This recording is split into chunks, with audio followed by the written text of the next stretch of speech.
Elle est potable, l'eau du robinet? Et si je demandais à un expert du SPOE?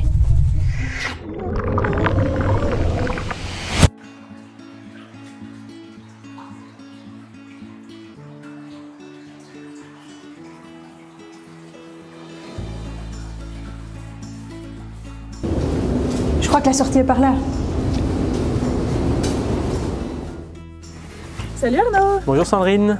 Dis, tu peux me confirmer que l'eau du robinet est potable en Wallonie? Je te confirme, l'eau du robinet est potable. C'est le produit alimentaire le plus contrôlé. C'est d'ailleurs le seul produit alimentaire contrôlé au point de consommation. Donc régulièrement, des analyses sont réalisées par des laboratoires accrédités chez les citoyens.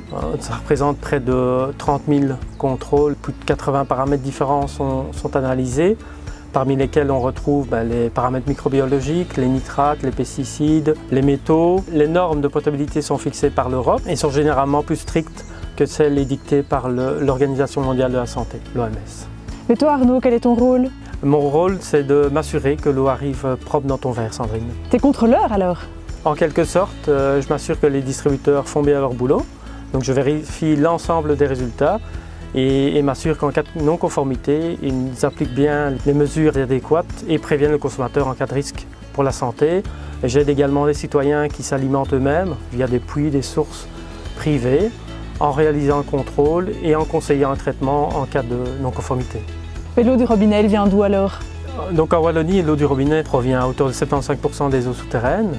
Il y a beaucoup de sites de captage comme ici. Les 25% restants viennent des eaux de surface, principalement les barrages, comme le barrage de la Vesdre à Eupen. Et le reste des eaux de surface vient d'une station qui potabilise l'eau de la Meuse à hauteur de Profondeville.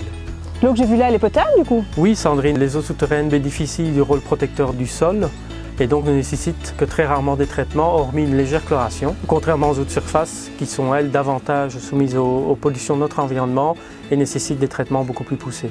Et donc elle arrive comment chez moi cette eau? Une fois traitée, elle est pompée généralement et acheminée vers les consommateurs via des conduites. On compte plus de 40 000 km de conduites en Wallonie. Cette eau peut parfois faire un long trajet, comme ici à Modave, où la plupart de l'eau alimente Bruxelles. Je connais des personnes qui ne boivent pas l'eau du robinet parce qu'ils trouvent qu'elle a une odeur. Tu leur conseilles quoi?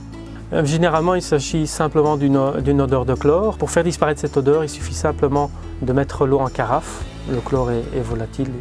Et pourquoi on ajoute ce chlore à l'eau alors? Le chlore sert à préserver la qualité de l'eau tout au long de son parcours et permet d'éviter tout risque de contamination par les bactéries, qui permettent de délivrer une eau aux consommateurs dans les meilleures conditions d'hygiène. Les personnes se plaignent également du calcaire et pensent qu'il est même nocif pour la santé, ce qui n'est pas le cas. D'ailleurs, de nombreuses études tentent à démontrer que le fait de consommer une eau dure, donc une eau riche en calcium, permettrait de réduire les maladies cardiovasculaires. Et si malgré tout on a encore un doute? Si le citoyen a encore un doute sur la qualité de son eau, il peut se retourner vers son distributeur qui réalisera une analyse pour déterminer l'origine du problème. Il faut savoir que certains problèmes peuvent provenir des canalisations à l'intérieur des habitations, comme les excès de métaux par exemple. Dans ce cas-là, le distributeur a l'obligation de fournir des conseils adéquats aux consommateurs pour résoudre ce problème. Je peux la goûter? Oui, bien sûr. Santé à la tienne?